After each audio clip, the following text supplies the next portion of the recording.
Tiens, chapitre 12. On est habitué maintenant à ce texte et nous poursuivons notre série d'études sur les dons spirituels avec un désir profond de voir ces dons se manifester dans notre Église.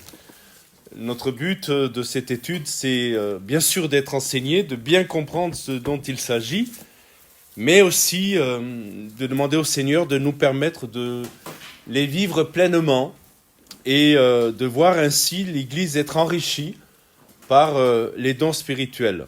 Aujourd'hui, nous abordons le troisième don de la catégorie des dons de révélation. Vous vous souvenez que les dons sont... Il y a 9 dons classés en 3 groupes de 3. Et celui dont on va parler ce soir, le don de discernement des esprits, fait partie de ce qu'on appelle les dons de révélation. Et avec... ça va apparaître à l'écran... avec la parole de connaissance, vous vous souvenez, la parole de sagesse, ça on l'a vu, et donc ce soir, le discernement des esprits. Ces dons, les dons de révélation, nous permettent de percevoir les réalités spirituelles invisibles. Je pense que vous êtes tous conscients de cela, mais ce n'est pas inutile de le rappeler, c'est que nous vivons dans un monde visible et dans un monde invisible. Et dans le monde invisible, il se passe des choses. Et il se passe beaucoup de choses. Et ce monde invisible, nous pouvons le pénétrer, je vais le dire ainsi, par le Saint-Esprit et par les dons spirituels. Et donc, le but de ce don de discernement, c'est justement de voir ce qu'il y a au-delà des apparences. D'avoir du discernement, on va le voir ce soir. Vous l'avez remarqué, c'est le discernement des esprits, et avec un petit « e ». Je pense que vous l'avez remarqué. Et on va comprendre ensemble qu'il y a en fait pas trois esprits dans le sens de démons, mais trois manifestations spirituelles, ou pas d'ailleurs, on le verra, pour comprendre pourquoi on parle du discernement des esprits. Alors d'abord, on va commencer par ce grand point, mais qu'est-ce que le don du discernement des esprits ? On va commencer par dire ce qu'il n'est pas, ce que n'est pas ce don. Le don de discernement des esprits ne doit pas être confondu avec plusieurs choses. D'abord, l'intuition naturelle. Vous savez, il y a des gens qui ont une capacité naturelle à, je vais le mettre en guillemets ça, essayer de le comprendre, lire les autres. Il y a des gens qui ont de l'intuition. Je ne sais pas si vous l'avez remarqué, il y a des gens qui ont une capacité une intuition, voilà, je vais le dire comme ça. Mais l'intuition humaine est certainement utile parfois, mais elle est faillible. Parce qu'on est tous conscients ce soir que on a tendance à juger à l'apparence. Je ne sais pas si vous l'avez remarqué, mais on juge à l'apparence. Et parfois, on est fortement troublé parce que la réalité ne correspondait pas à l'apparence. Et on a besoin d'aller au-delà des apparences. Et même si on a une certaine intuition... une capacité naturelle à discerner les choses chez les autres, eh bien, malheureusement, on est faillible. Et donc, cette intuition-là n'est pas suffisante pour voir si vraiment derrière, c'est quelque chose de charnel, quelque chose de spirituel ou quelque chose de démoniaque. La deuxième chose, c'est que le discernement des esprits, ce n'est pas de la suspicion. Ce don n'est pas un esprit critique permanent. Qu'est-ce que je veux dire par là ? Je veux dire qu'il ne faut pas toujours soupçonner chez les autres qu'il y aurait une possession. Vous comprenez ça ? On n'est pas dans la suspicion. Il ne s'agit pas d'avoir des préjugés contre certaines personnes. Et là, je reviens à l'apparence. Parfois, on serait surpris de voir des gens qui sont très bien habillés, mais qui sont cependant, eh bien certainement, peut-être en tout cas, possédés. Et d'autres qui ont une apparence qui pourrait nous faire peur, qui eux ne le sont pas du tout. C'est pour ça que il faut être très sage dans ce domaine. C'est pour ça qu'il faut le don de discernement pour ne pas faire d'erreurs et de bêtises. Et après, troisième chose, ce n'est pas non plus une expertise psychologique. On en parlera tout à l'heure, mais il faut faire très attention quand nous parlons de de ces choses-là dans le domaine des esprits, parce que être possédé, c'est pas avoir des soucis psychologiques. Et avoir des soucis psychologiques ou psychiatriques ne veut pas dire qu'on est possédé. Et c'est d'autant plus important, où on en parlera tout à l'heure, où on peut, comment dirais-je, être très maladroit et ne pas respecter les gens et chasser des démons là où il n'y en a pas. Donc c'est pas une analyse psychologique, c'est pas un diagnostic psychiatrique, c'est, on va le voir dans quelques instants, c'est du domaine du surnaturel. Une révélation par le Saint-Esprit que quelqu'un est possédé par des démons. La sagesse humaine, vous en êtes conscient, à ses limites. Et je crois qu'on a besoin, mes frères et sœurs, de l'onction de Dieu pour faire face aux réalités spirituelles. Vous êtes conscients de ça ? On a besoin de plus que d'une analyse humaine. On a besoin de l'onction de Dieu. Alors, ce qu'est le don, ce qu'il est véritablement. Je vais vous donner ce que je pense être le plus clair. Le discernement des esprits est une capacité accordée par le Saint-Esprit pour identifier la source spirituelle. C'est ça, la source spirituelle. Une capacité donnée par le Saint-Esprit de manière surnaturelle pour identifier la source spirituelle derrière les paroles, les actions, les attitudes ou les manifestations. On y reviendra en détail tout à l'heure, mais il y a des manifestations qui sont de la chair et non pas de l'esprit. Il y a des gens qui ont des pathologies.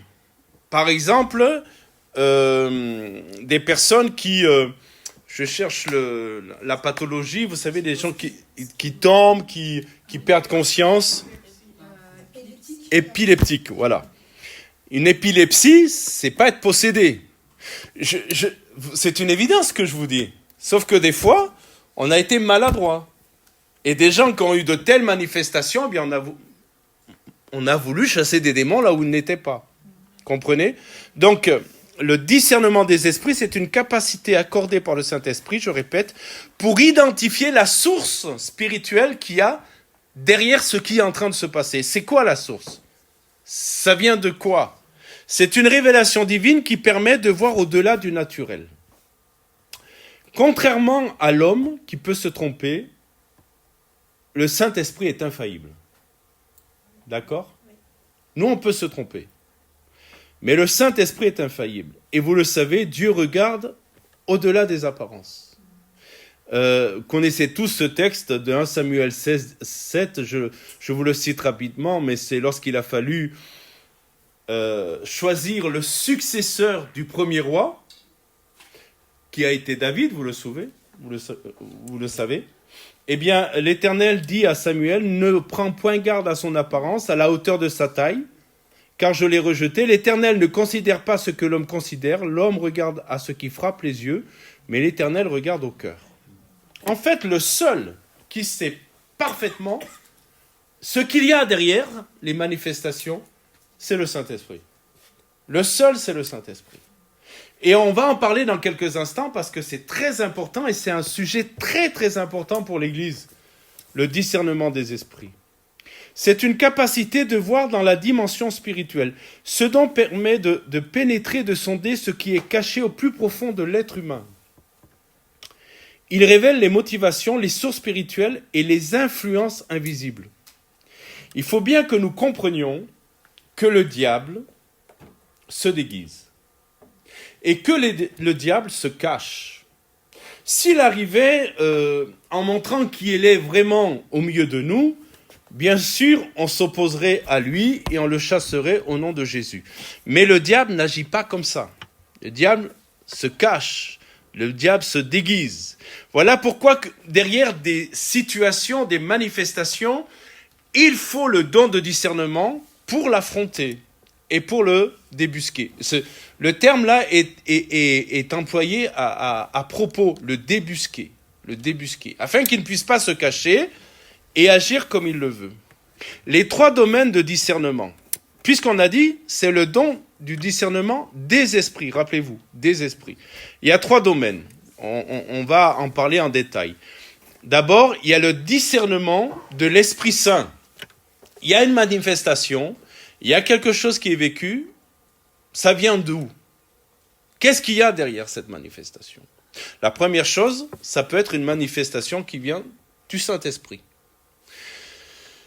Vous savez que quand quelqu'un est rempli du Saint-Esprit, est-ce que vous l'avez remarqué? Nous ne sommes pas tous remplis du Saint-Esprit de la même manière. Il y a des gens qui sont remplis du Saint-Esprit, je ne parle pas du premier baptême du Saint-Esprit, je parle des moments où nous sommes remplis du Saint-Esprit.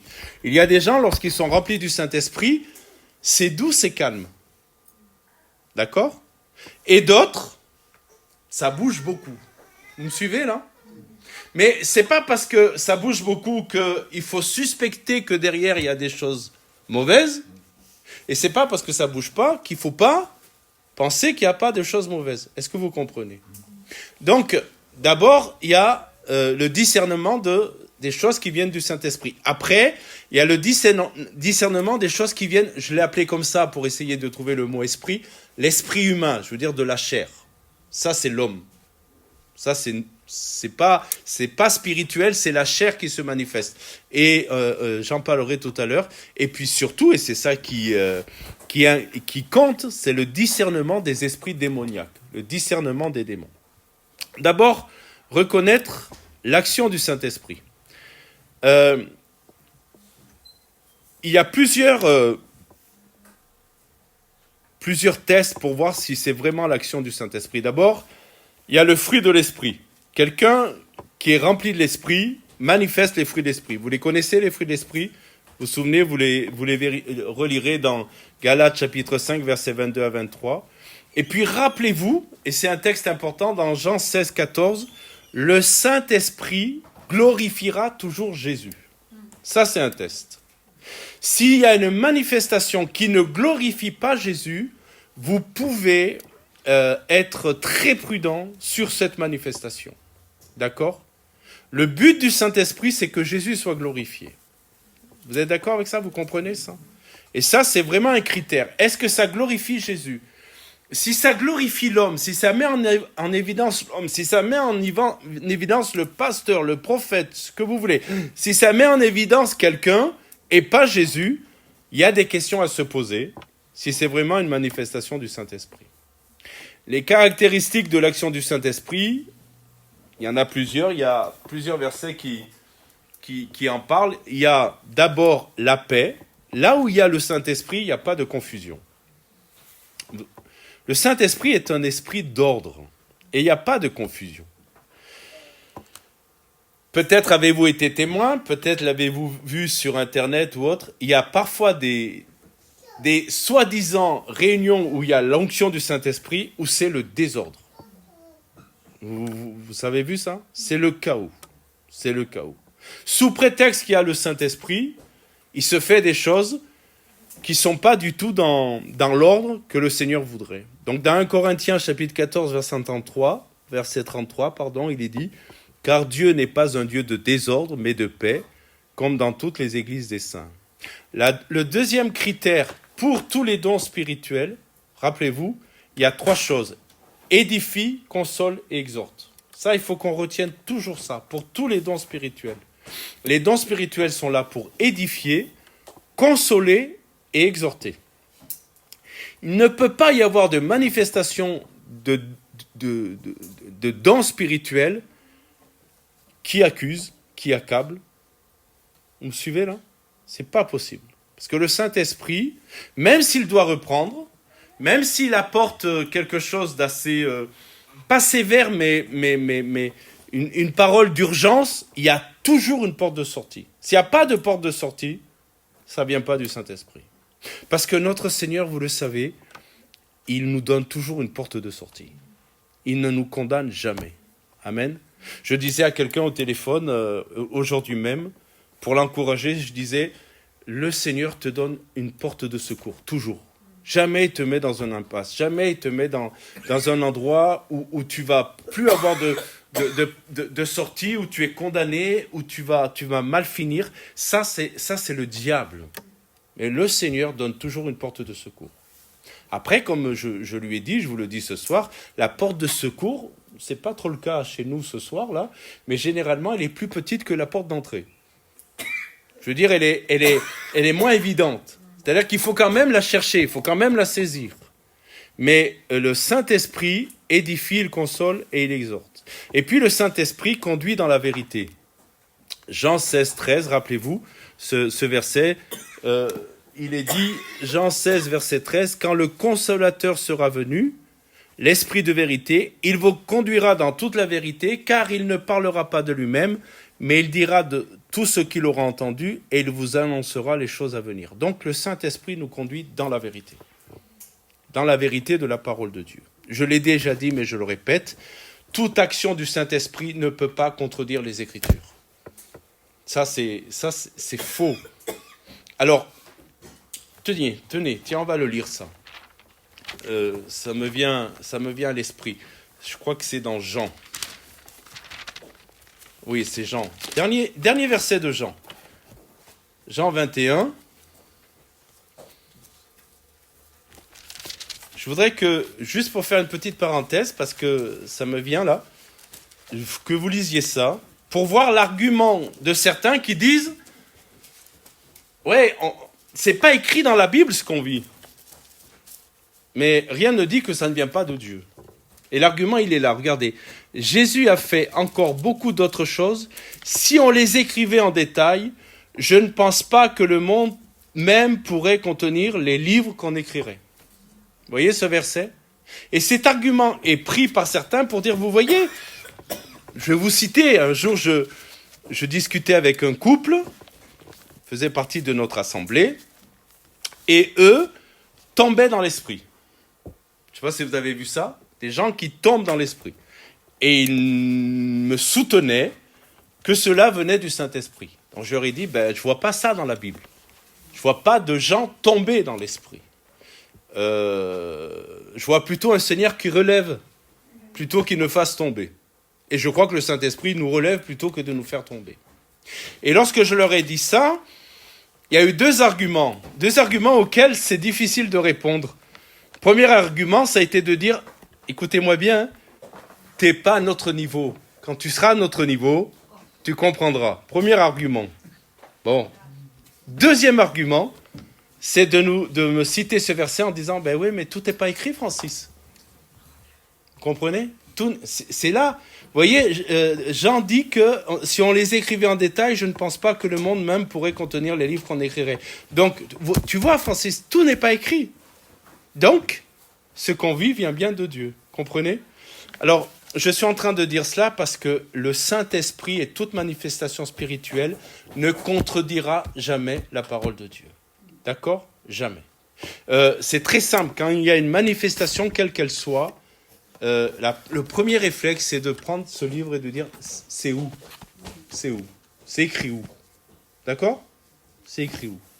La deuxième chose, l'autre discernement des esprits, c'est le discernement de ce que j'ai appelé de l'esprit humain. En fait, c'est les manifestations de la chair. Est-ce que ce qui se vit là, c'est du Saint-Esprit ou est-ce que c'est émotionnel ou charnel? Je me souviens quand j'ai débuté dans le ministère, le pasteur avec qui j'étais en formation, on était à une réunion, je crois que c'était un culte, et puis il y a une sœur qui a eu une manifestation. Et moi, j'étais troublé, je ne savais pas comment gérer ça. Et le frère, il m'a parlé en espagnol, il m'a dit « es carnal ». « Es carnal », ça veut dire « c'est charnel ». Il m'a dit « c'est charnel ». Vous voyez? Moi, je débutais, je devais apprendre, et de suite, il m'a dit « c'est pas du tout spirituel ». Et vous savez, des fois, il y a des gens qui ont des manifestations, mais c'est émotionnel. C'est la chair qui se manifeste. Comprenez ça? C'est ni diabolique, ni démoniaque, ni spirituel par le Saint-Esprit, c'est la chair qui se manifeste. D'ailleurs, parfois dans des grands rassemblements, c'est l'émotion qui prend le dessus par rapport au spirituel. C'est la chair qui prend le dessus. Et c'est pour ça qu'il y a parfois, on pense qu'il y a des grandes manifestations, mais je reprends les propos de mon cher pasteur qui me formait et qui a dit « es carnal », c'est charnel. C'est pas spirituel. Il y a des réactions aussi psychologiques. Il y a des personnes qui ont des soucis psychologiques. et qui peuvent faire une certaine démonstration, une certaine manifestation, c'est pas diabolique, c'est pas un problème de possession, c'est un problème psychologique. Donc il faut avoir le discernement. J'en parlerai pourquoi. Pourquoi c'est important d'avoir le discernement? Parce que en fonction du problème, vous apportez le remède. Si vous apportez le mauvais remède parce que vous ne posez pas le bon diagnostic, ça ne sert à rien.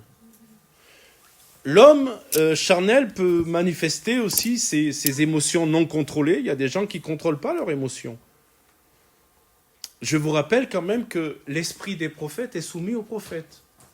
Donc quand quelqu'un vous dit « mais moi je suis tellement rempli du Saint-Esprit que je ne me contrôle pas », c'est faux. Est-ce que vous me comprenez là? C'est faux.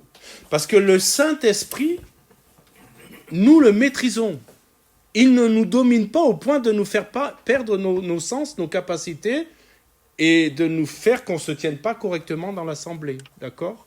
Donc quelqu'un qui est visité par le Saint-Esprit dans une réunion, à un culte ou à une réunion, et à un moment donné, ça va partir vraiment voilà, ça va pas être dans l'ordre dont je disais tout à l'heure. On sent que c'est déplacé. Eh bien, cette personne doit être capable de se ressaisir. Si elle ne se ressaisit pas, je le dis ce soir avec beaucoup d'amour, mais je vais lui dire, c'est que c'est charnel, c'est émotionnel. Parce que les émotions, on ne peut peut-être pas les contrôler, mais le Saint-Esprit, on contrôle la vie de l'Esprit en nous. Vous me suivez là?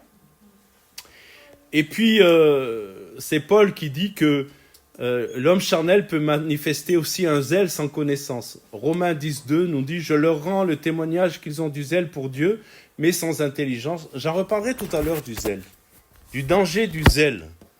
Et puis Romains 8.7 dit, ce verset dit qu'à l'affection de la chair est inimitié contre Dieu, parce qu'elle ne se soumet pas à la loi de Dieu et qu'elle ne le peut même pas. Troisième maintenant, parce que c'est ça qui est important. Tout était important. Il fallait comprendre qu'il y avait 3 domaines dans lesquels on avait besoin de discernement pour appliquer le bon remède. Nous en reparlerons tout à l'heure. Et le 3e point qui est important maintenant, c'est le discernement des esprits démoniaques. Savez-vous, et je l'ai déjà dit tout à l'heure, mais je vais le répéter, on vit dans un monde invisible où il se passe des choses dans le monde invisible. Je crois que quand le Seigneur Jésus est venu sur la terre et qu'il est venu en Israël, je pense, c'est pas une doctrine que je vais apporter là et pas être affirmatif à 100%, mais je pense quand même que les ténèbres là se sont vraiment donné rendez-vous en Israël. Parce que leur ennemi, était vraiment menaçant. Jésus était vraiment menaçant. Et vous avez lu les évangiles comme moi, on voit des possessions, des cas de possédés à toutes les pages. Ça n'arrête pas. Ça n'arrête pas. On voit aussi le diable, vous le savez, venir en personne. C'est très rare que le diable se déplace en personne. Il envoie ses démons.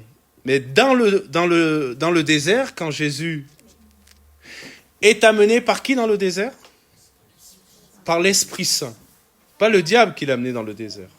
Et le texte nous dit, et ça pourrait être un mystère, mais ce n'est pas un mystère, ce n'est pas mon propos ce soir, mais l'Esprit de Dieu a amené Jésus dans le désert, et il est écrit pour y être tenté. Ça fait beaucoup quand même quand vous lisez ça. Vous comprenez? Ça fait beaucoup. C'est l'Esprit Saint qui a amené Jésus dans le désert. Et pourquoi? Pour y être tenté. Ça fait beaucoup.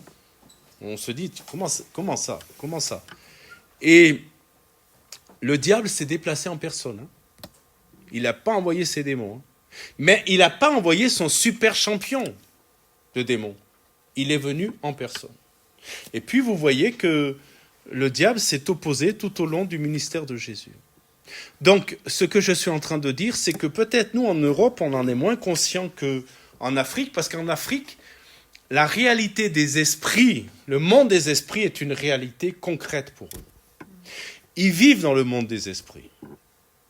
Et des manifestations, alors dans les îles aussi, hein, mais des manifestations de démons, c'est banal, hein, c'est courant. Hein.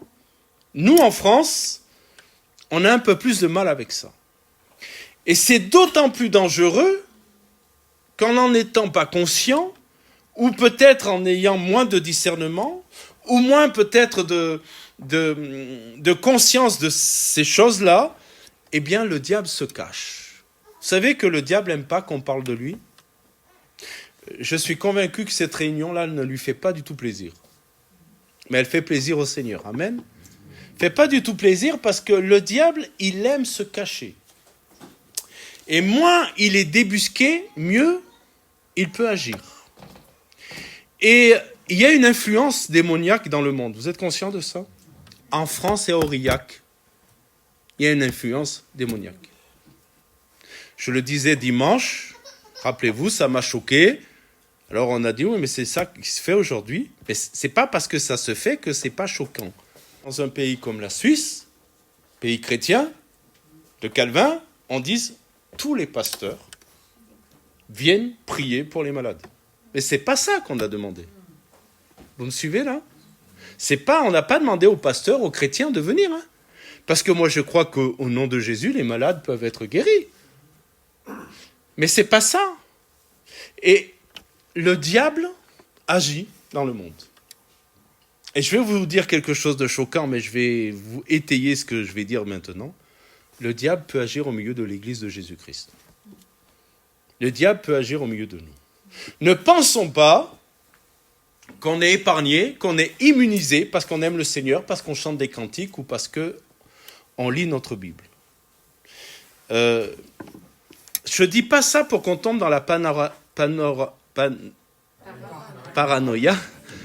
Je ne dis pas ça pour ça, je dis juste pour qu'on soit alerté. Les esprits démoniaques peuvent se cacher derrière des apparences respectables. Vous seriez surpris de voir des gens très respectables, très bien sur eux, mais possédés au plus haut point. Très surpris. On verra un exemple tout à l'heure, on étudiera un passage de l'Écriture. Les démons peuvent dire des vérités bibliques pour se cacher. N'est-ce pas? Parce que d'ailleurs, quand Satan a attaqué Jésus, il n'a pas dit des mensonges. Hein. Il a dit la vérité. Il a pris le Seigneur, il dit, n'est-il pas dit? Il connaît la parole et il la cite, il la revendique.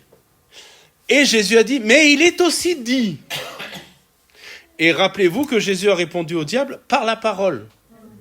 Pas par sa puissance de fils de Dieu. Et ça, c'est bon pour nous. Parce que si le Seigneur avait voulu, vous êtes conscient de cela, une pichenette et le diable partait. Oui, mais nous, on n'a pas cette capacité. Donc le Seigneur a dit, je vais utiliser l'arme qui est à votre disposition. L'arme pour résister au diable, c'est la parole de Dieu. Et il est en train de nous dire que tu sois baptisé du Saint-Esprit ou pas, cette arme, tu l'as. Vous me suivez? Et le Seigneur nous a donné le moyen de repousser l'adversaire. Vous savez que les démons peuvent créer de la confusion et du désordre, induire en erreur et séduire, opprimer et tourmenter. On en parlera tout à l'heure parce que je voudrais en parler. Je ferai une parenthèse sur le fait qu'un chrétien né de nouveau ne peut pas être possédé. Mais ça ne veut pas dire qu'il ne peut pas être oppressé. Ce n'est pas la même chose. Et je le dirai parce que c'est important de le rappeler. Pourquoi c'est important de discerner les esprits? Tout simplement pour pouvoir exercer le ministère de délivrance. Le don de discernement est indispensable pour délivrer les possédés au nom de Jésus. Avez-vous remarqué qu'il n'y a pas de don de délivrance? Vous me suivez là? Dans les dons spirituels, il n'y a pas le don de délivrance. Ce qui veut dire, vous savez comment on chasse les démons? Comment on chasse les démons? Par la prière, on les chasse, on prend autorité au nom de Jésus, c'est tout. Mais il ne faut pas un don pour ça. Est-ce que vous comprenez? Il n'y a pas le don de chasser les démons. Il y a le don d'opérer des miracles, le don de guérison, d'accord? Mais il n'y a pas le don de chasser les démons. Le moyen pour chasser les démons, c'est de les chasser au nom de Jésus, sans négociation. Négocie pas, on les chasse au nom de Jésus. Mais pour exercer ce don, il faut le don de discernement. Pour exercer cette autorité, il faut le don de discernement. Est-ce que vous comprenez? Et c'est indispensable pour pas commettre d'erreurs. Et j'y reviendrai en détail. Sans ce don, il y a deux problèmes majeurs qui peuvent surgir. Si on n'a pas le don de discernement des esprits, premier problème, les démons restent cachés.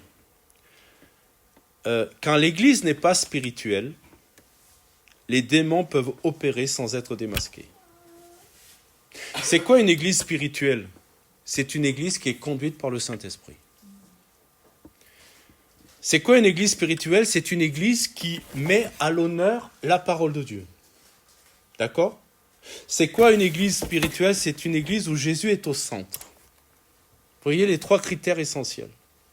Mais si l'Église n'est pas spirituelle, si l'Église est devenue, avec le temps, plus un club de camaraderie qu'un lieu où se manifeste la vie de l'esprit, eh bien les démons ne vont pas être démasqués. Les démons vont rester cachés. Dans certaines églises, l'Esprit de Dieu peut être absent malgré l'activité religieuse. Est-ce que vous comprenez, mes frères et sœurs, que l'activité religieuse ne suffit pas? Avoir un programme de réunion ne suffit pas.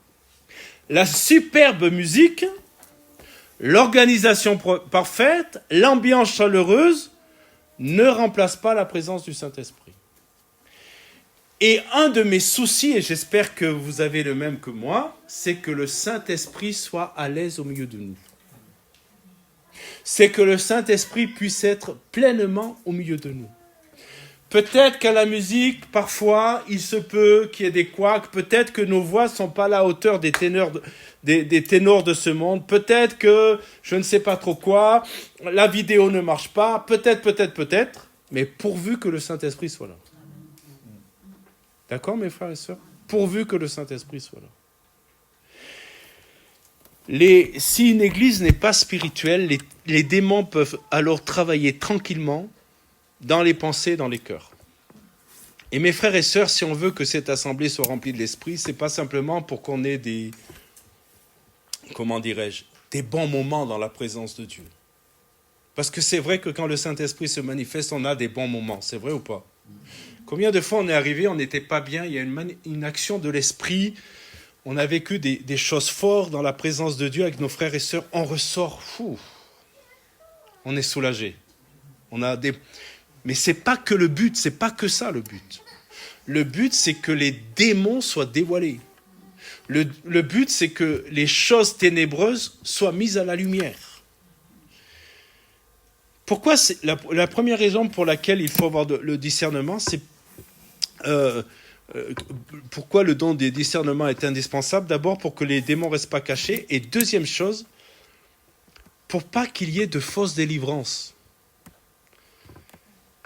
Des démons sont chassés là où le véritable... on ne peut pas chasser les démons, là où le problème est charnel. On doit traiter spirituellement ce qui devrait... On ne peut pas traiter spirituellement, on ne peut pas chasser les démons quand c'est un problème de repentance. Je grossis pas le trait parce que ça existait. Il n'existe pas le démon de l'alcool. Il n'existe pas le démon de la drogue. Il n'existe pas le démon de la pornographie. Il n'existe pas l'esprit de la pornographie. Est-ce que vous me suivez là? Il n'existe pas l'esprit de l'adultère. Je grossis pas le trait parce que il y a parfois encore aujourd'hui, et ça existait, des gens qui chassaient l'esprit de l'adultère. L'adultère, c'est pas un problème spirituel, c'est un problème charnel. L'alcool, c'est pas un problème de démon, c'est un problème de péché. Et on règle le péché par la repentance, et on règle la possession par la délivrance. Et si vous n'avez pas le discernement des esprits, vous allez chasser des démons là où il n'y en a pas. Et si vous n'avez pas le discernement des esprits, vous n'allez pas chasser les démons là où il y en a. Vous me suivez là? C'est pour ça que ce don est très important pour l'Église. Et bien sûr qu'il faut que d'abord les autorités spirituelles que le Seigneur a placées dans l'Église, c'est-à-dire les pasteurs, les anciens, bien sûr qu'il faut que nous l'ayons. Mais pas que. Il faut que le Seigneur multiplie ce don comme il doit multiplier les autres dons. Afin qu'avec ce discernement, nous appliquions le bon remède au bon problème. Je répète un principe fondamental. Les démons doivent être chassés au nom de Jésus, mais l'homme doit se repentir de son péché et l'abandonner. Et l'abandonner. Écoutez bien, parce que si vous avez un jour l'occasion de chasser des démons, écoutez bien cela, la délivrance sans repentance est inefficace. Quand quelqu'un est dépossédé, je voudrais délivré de sa possession, il faut l'amener à la repentance. Connaissez l'histoire des démons qui sont chassés, et puis la maison, elle reste vide, et ils reviennent 7 fois. 7 fois plus fort. Donc, si quelqu'un est délivré, qui est possédé, les démons sont chassés, il faut que la maison soit remplie. Et la maison, pour qu'elle soit remplie, il faut passer par la repentance. Sinon, c'est inefficace. Vous comprenez ça? Donc, il faut amener la personne qui a été délivrée de sa possession, il faut l'amener à la repentance. Et à remplir sa maison de la présence du Saint-Esprit. Je vais faire une petite mise au point, là, importante. C'est une mise au point doctrinale essentielle. Un véritable chrétien né de nouveau, alors écoutez bien, habité par le Saint-Esprit, ne peut pas être possédé par un démon. Amen. Un véritable chrétien né de nouveau, habité par le Saint-Esprit. Quand nous naissons de nouveau, la parole de Dieu nous dit que nous devenons, notre corps devient le temple du Saint-Esprit. Il y a 3 expressions pour parler du Saint-Esprit pour une personne, c'est en nous, sur nous, ça c'est le baptême, Acte 1:8, et vous recevrez une puissance survenant sur vous. En nous, c'est à la conversion. Quand nous nous convertissons, que nous nous repentons de nos péchés, le Saint-Esprit vient habiter en nous. Savez-vous que le Saint-Esprit habite en vous? Savez-vous que vous êtes le temple du Saint-Esprit? Il y a un chant qui faisait ça. Oui, je sais, je suis le temple. Ça, c'est des vieux chants. Hein. Oui, notre corps devient le temple du Saint-Esprit. C'est pour ça aussi qu'on doit prendre soin de notre corps. Parce qu'il y a quelqu'un d'extraordinaire qui est en nous. Amen. Pour ça qu'on ne peut pas le polluer avec n'importe quoi. Vous me suivez là? Parce que nous sommes le temple du Saint-Esprit. Donc, quand nous nous convertissons, que nous naissons de nouveau, le Saint-Esprit vient habiter en nous, dans notre corps. Ensuite, il y a l'expression « il vient sur vous », ça c'est le baptême du Saint-Esprit, sur vous. Et il y a une autre expression qui dit « il est pour vous ». C'est-à-dire il est avec vous. Il est pour vous dans vos combats. Vous me suivez là? C'est les 3 manifestations du Saint-Esprit. Mais un chrétien né de nouveau, habité par le Saint-Esprit, ne peut pas être possédé. Le Saint-Esprit habite dans le croyant, c'est 1 Corinthiens 6, 19. Et aucun démon ne peut cohabiter avec l'Esprit de Dieu. Vous imaginez? On est rempli, on a le Saint-Esprit en nous, on est converti et on est sauvé là. Hein, on est sauvé quand nous devenons le corps, quand notre corps devient le temple du Saint-Esprit, nous sommes sauvés, d'accord? Baptême du Saint-Esprit, c'est une autre expérience. Et le baptême du Saint-Esprit, ce n'est pas une condition de salut. Hein. D'accord? Je préfère le dire. Mais le Saint-Esprit qui est en nous peut même pas laisser un 100 millième de place au démon. Ce n'est pas possible. Amen. Il n'y a pas de compatibilité entre la lumière et les ténèbres. C'est ce que dit 2 Corinthiens 6, 14 d'ailleurs. Quelle union y a-t-il entre la lumière et les ténèbres? Maintenant, écoutez-moi bien. Un chrétien né de nouveau, rempli du Saint-Esprit, qui marche avec Dieu, qui aime Dieu, qui lit sa parole, qui est engagé même dans le service de Dieu, peut connaître des oppressions. Il ne faut pas penser que le diable va nous laisser tranquilles. Et les oppressions, c'est des pressions extérieures, c'est des attaques, c'est des tentations. Ça vous est arrivé? Vous êtes normaux. Vous n'êtes pas des mauvais chrétiens pour autant. Parce que ça fait partie du combat spirituel. Les oppressions, c'est des pressions extérieures, c'est des attaques. Une possession, c'est un contrôle intérieur. Ce n'est pas la même chose. Les oppressions, on doit les gérer en priant, en lisant notre Bible. Et si vous êtes baptisé du Saint-Esprit, en parlant en langue. Parce que notre intelligence étant en repos, le Saint-Esprit prend le relais. C'est pour ça qu'on vous encourage à être baptisé du Saint-Esprit. Parce qu'il y a une dimension spirituelle qu'on ne connaît pas lorsqu'on n'est pas baptisé du Saint-Esprit. La Bible me dit, 1 Jean 5, 18, « Celui qui est né de Dieu se garde lui-même, et le malin ne le touche pas. » Savez-vous aussi que le sang de Jésus nous protège? Il fut un temps, je ne sais pas si les plus anciens ont entendu ça, il fut un temps où les gens disaient « Je me mets vite sous le sang de Jésus ». Vous avez entendu ça? Je me mets vite sous le sang de Jésus. Ben, si tu te mets sous le sang de Jésus, c'est que tu as quitté le sang de Jésus. Est-ce que vous comprenez? Et ça se disait parfois dans nos milieux. On disait « Ouh là là, il y a des combats, je me mets sous le sang de Jésus ». Mes frères et sœurs, depuis que nous sommes convertis, nous sommes sous le sang de Jésus. Amen. On n'a pas besoin de s'y remettre, nous y sommes. Si on s'y remet, c'est qu'on s'en est retiré. Et vous savez très bien que le sang de Jésus nous protège. C'est une image, hein? Et puis, Éphésiens 1,13 nous dit que nous sommes scellés du Saint-Esprit. Mes frères et sœurs, écoutez-moi bien, ce mot est extraordinaire, être scellé. Il y a un sceau sur nos vies. Il y a un tampon, il y a un sceau. Sur toi, mon frère, sur toi, ma sœur, il y a un sceau, c'est Saint-Esprit. Et quand le diable vient, il voit Saint-Esprit. Et il dit, je ne peux pas le toucher. Ça ne veut pas dire que je ne peux pas l'oppresser, mais je ne peux pas le toucher. Gloire à Dieu. Donc, on n'a pas à avoir peur des gens possédés, des démons, des manifestations des ténèbres. On n'a pas à avoir peur. Au contraire, on doit avoir l'audace, la force et l'autorité. Amen. Vous savez, on parle de ces choses et on parle de ces réunions d'évangélisation. Moi, je prie pour qu'il y ait vraiment des délivrances. Et je prie qu'à ces réunions, on peut s'attendre à ce qu'il y ait des chaises qui volent. Hein. Moi, j'en ai vu des chaises voler. Hein. Mais après les chaises, on les remplacera, les chaises, si elles cassent. Mais on a vu des gens délivrés. Et à Aurillac, il y a plein de gens qui ont besoin d'être délivrés.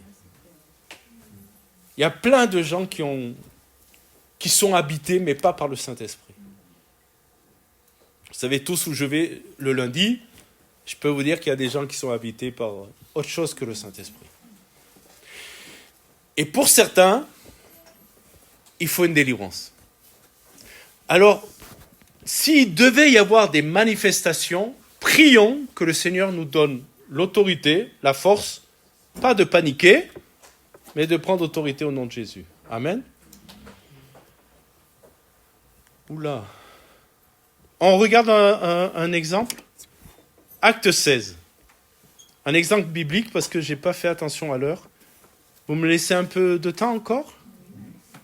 On n'a pas commencé à 7 heures en même temps. Acte 16, vous lisez, on prend ce texte, vous connaissez ce texte. C'est l'histoire de la pythonesse. Alors, c'est très très intéressant. On apprend plein de choses. Acte 16, versets 16 à 22. Comme nous allions au lieu de prière, Acte 16, 16. Comme nous allions au lieu de prière, une servante qui avait un esprit de python. Python, c'est un serpent, hein. C'est pour ça qu'on l'appelle la pythonesse. Et qui, en devinant, procurait un grand profit à ses maîtres, vint au-devant de nous et se mit à nous suivre. Paul et nous. Elle criait. Ces hommes sont les serviteurs du Dieu très haut et ils nous annoncent la voie du salut. Elle fit cela pendant plusieurs jours. Paul, fatigué, se retourna et dit à l'esprit, « Je t'ordonne, au nom de Jésus, de sortir d'elle. » Et il sortit à l'heure même. Les maîtres de la servante, voyant disparaître l'espoir de leur gain, se saisirent de Paul et de Silas et les traînèrent sur la place publique devant les magistrats.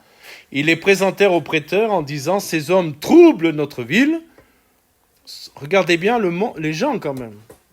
Quelqu'un est délivré de sa possession et le constat, il trouble notre ville. Non, c'est pas qu'il trouble votre ville, il trouble votre commerce. La vérité, elle est là, hein. C'est que vous avez perdu les moyens de vous faire de l'argent. Ces hommes troublent notre ville, ce sont des Juifs qui annoncent des coutumes qui ne nous est pas permis ni de recevoir ni de suivre, à nous qui sommes Romains. La foule se souleva aussi contre eux et les prêteurs, ayant fait arracher leurs vêtements, ordonnèrent qu'on les batte de verge. Gardez vos Bibles sous la main. Regardez, on apprend plusieurs choses très intéressantes. Le contexte, c'est celui-ci. Paul et ses compagnons sont à Philippe. Une jeune esclave les suit pendant plusieurs jours. Plusieurs jours. Et quand je vous disais que le diable se cache et que les apparences sont trompeuses, parce que, regardez bien, cette jeune fille disait la vérité. Comme quoi le diable peut dire la vérité. Elle faisait même la promotion du ministère de Paul. C'est bon. Faites une mission. Vous avez une dame qui vient, qui dit, mais venez à l'église évangélique d'Aurillac, qu'il prêche la parole de Dieu. Venez, venez, venez. C'est super. C'est super. Ces paroles étaient doctrinalement correctes. C'était correct. Ces hommes sont les serviteurs du Dieu très haut et ils vous annoncent la voie du salut. C'était correct.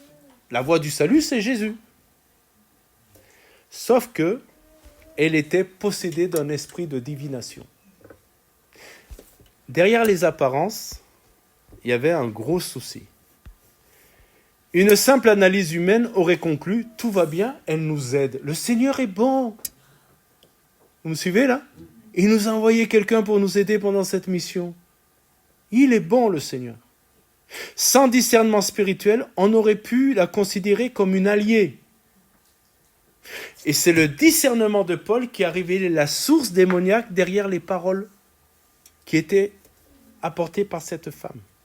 Derrière les paroles vraies, il y avait une source démoniaque. Alors, ce qui est étonnant, moi je ne sais pas ce que vous en pensez, c'est la patience de Paul. Je n'ai pas la réponse. Si vous l'avez, vous nous en parlerez. C'est pourquoi Paul a attendu.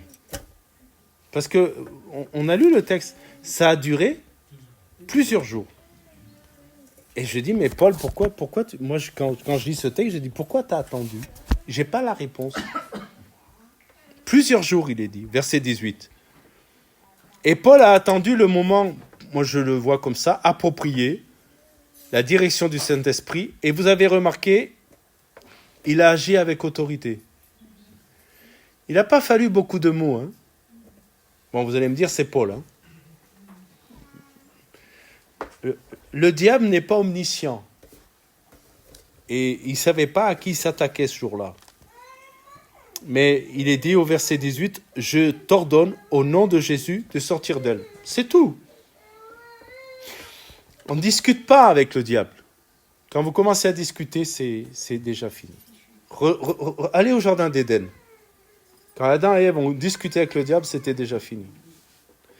Ils n'ont pas discuté, il n'a pas discuté. Je t'ordonne, il prend autorité au nom de Jésus-Christ de sortir d'elle. Et il est dit, et il sortit à l'heure même. Alors, j'ai regardé dans le texte original, ça n'a pas pris une heure, hein, mais à l'instant même, dit le texte original. La solution, vous l'avez vu, c'est l'autorité au nom de Jésus. Pas un long séminaire de délivrance. Je vais peut-être vous choquer, mais pour moi, la délivrance, ça ne s'apprend pas dans un séminaire. Il y a plein de choses qui se font aujourd'hui dans le milieu évangélique. École de délivrance. Il n'y a pas d'école de délivrance. L'autorité du nom de Jésus suffit. Amen. Et si un jour vous êtes confronté à des démons, au nom de Jésus, vous pouvez chasser les démons. Vous n'avez pas besoin de faire d'une école de délivrance. Pas d'école de délivrance, pas une étude approfondie sur la possession, une parole d'autorité. Je t'ordonne au nom de Jésus-Christ de sortir d'elle. C'est tout. C'est tout. Et l'esprit est sorti. Les leçons de cet épisode, et on va terminer avec ça. Je répète, mais c'est important de le dire. Le diable peut dire des vérités pour rester caché et gagner notre confiance. Il peut dire des vérités. La doctrine correcte ne garantit pas une source spirituelle pure. Le discernement est nécessaire pour voir au-delà des mots, et l'autorité au nom de Jésus est notre arme de délivrance. Je ne veux pas terminer sans m'adresser aux parents. Une petite parenthèse, je termine avec ça.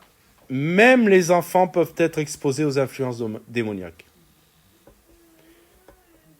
Alors, je ne dis pas ça pour créer la peur, mais pour susciter la vigilance des parents. Les enfants aujourd'hui, plus qu'à notre époque, sont les cibles du diable.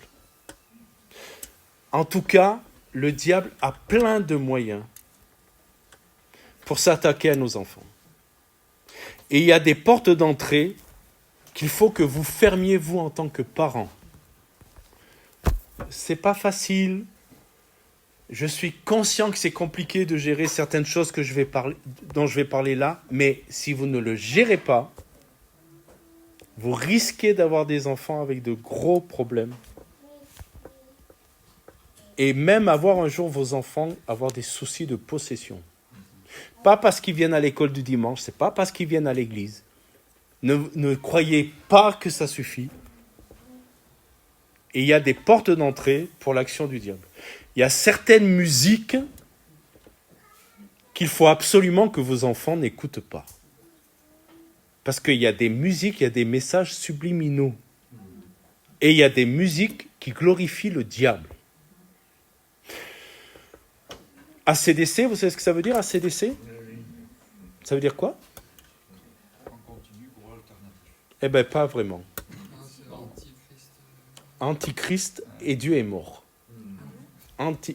Antichrist, AC, et Dieu est mort. C'est ça que ça veut dire. Derrière ça, il y a ça, comprenez ? Et vous vous souvenez ce qui est arrivé au Bataclan ? Et vous savez ce qu'ils chantaient au Bataclan ? Au moment où il y a eu l'attaque, ils chantaient un chant qu'ils ont, je ne le connais pas, on est sur les routes de l'enfer. C'est ce chant-là qui était chanté. Ce que vos enfants mettent sous leurs yeux, faites attention. Est-ce que je peux vous dire, et j'espère que vous en êtes conscients, les dessins de Walt Disney d'aujourd'hui sont très dangereux. Parce qu'il y a des choses occultes derrière les dessins de Walt Disney. C'est plus Blanche-Neige et les 7 nains. Nous, on a grandi avec Blanche-Neige et les 7 nains. Mais aujourd'hui, vos enfants, ils grandissent avec autre chose. Les jeux vidéo. Si vos enfants passent des heures sur des jeux vidéo, faites attention. Parce qu'il y a des jeux vidéo violents, mais il y a aussi des jeux vidéo ésotériques. Où le diable se cache. Les réseaux sociaux aussi. Les pratiques occultes présentées comme des jeux. On n'a peut-être pas tous, mais on a beaucoup fait ça. Faire tourner, jouer au tarot, faire tourner les tables, là. Et du spiritisme, là. Et on l'a fait par jeu. Moi, je l'ai fait par jeu. Mais derrière ces jeux, il y avait des puissances démoniaques. Alors, je ne crois pas avoir jamais été possédé. Je sais même que j'ai jamais été possédé parce que, en vérité, j'ai eu peur vite, moi, de ça. J'ai compris vite que c'était pas un jeu. Et est-ce que je peux vous dire aux parents, faites attention à vos enfants. Regardez leur téléphone. On me dit, ouais, mais c'est compliqué, c'est délicat. C'est vos enfants, hein. Julie, au collège, elle avait un jeune, quand elle était au collège, qui pratiquait du satanisme. Oui. Sur le portable. On doit veiller sur nos enfants parce que, mes frères et sœurs, le Seigneur vous a fait la grâce d'avoir des enfants. C'est une grâce, hein, d'avoir des enfants. Mais il vous a donné la responsabilité de leur âme. Et un jour, dans le ciel, vous aurez des comptes à rendre. Hein. Vous me suivez, hein? Donc, essayez de connaître leur ami intimement. Tu fréquentes qui? Quand tu vas chez lui, vous faites quoi? On joue à des jeux. Oui, mais tu joues à quoi comme jeu? Essayez de dialoguer avec leurs enseignants. Essayez de communiquer avec les responsables de jeunesse, les moniteurs, les monitrices. Parlez avec eux.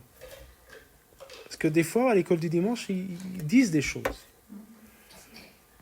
Établissez des limites avec amour. Hein. C'est pas la Gestapo. Hein. Mais comme des parents aimants en disant « ça, non, tu peux pas ». Ouais, mais les copains le font. Mais toi, tu peux pas. J'espère que vous ne faites pas Halloween dans vos maisons.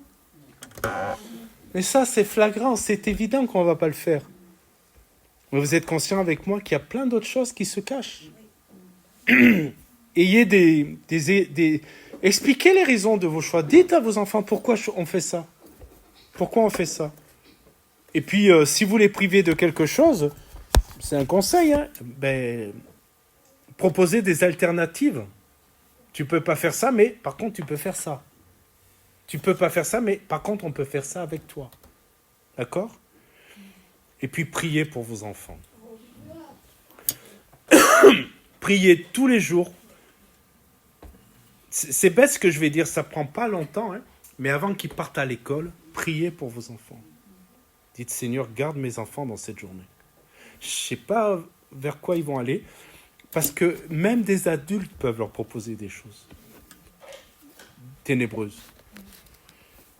Lisez la Bible avec vos enfants, étudiez-la, puis créez une atmosphère spirituelle à la maison. Chantez les cantiques, louez le Seigneur avec vos enfants. Amen. Voilà, on va arrêter là. Je voulais juste faire cette petite mise en garde.